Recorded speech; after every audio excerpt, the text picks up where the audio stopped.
Every month, I automate 20 to 50,000 tasks inside my business, and it made me think. It made me think back to the time when I used to run my business purely manually. It got to a point where I was getting increasingly busy, but I think the thing that a lot of business owners have in their head is they think that, okay, I'll just do the work.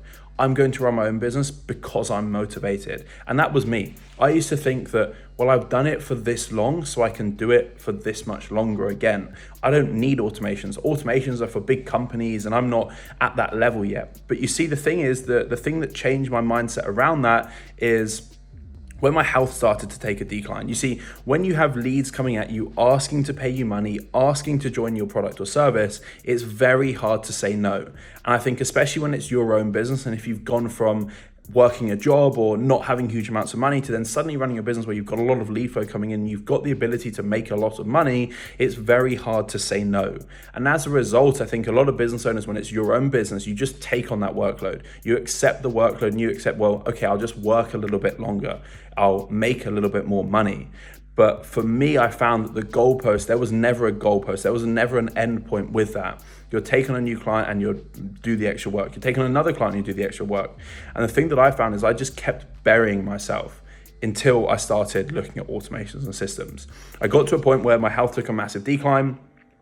I had a condition that I didn't even know was sat there for a long period of time, ulcerative colitis, essentially where autoimmune disease, where your body just essentially has a huge amount of inflammation in your stomach, in your gut, and it just essentially rejects all the food that's going through it. And what I then found was that I had to take time off work. I was in hospital for 2 or 3 times for 2 weeks at a time, and I had to take time off. I took time off, and as a result, my business stopped. I essentially hadn't built a business. I was the business. Everything came to me. Everything had to go through me. I had to do everything. And I think when you're in that, you just accept it and you accept that you'll do more work. But when you're forced to actually stop and look at it and realize that everything stops when you're not doing the work, it makes you really realize that you don't have a business. You are the business, and that isn't something that's scalable. That's when I massively lent into automation systems even more. And essentially every single task that we're doing in our business, can it be automated? Yes, cool, let's automate it. If it can't, do we actually need to do it? Can we just eliminate it?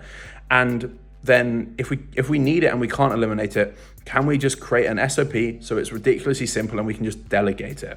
You see, I think a lot of the time business owners stay stuck because they try and do everything themselves instead of just realizing that they could outsource this, get it off their plate. And that doesn't mean that you then do nothing and sit on the beach all day, but it means that you then have far more time to do the things that are actually going to move your business forwards and help you progress.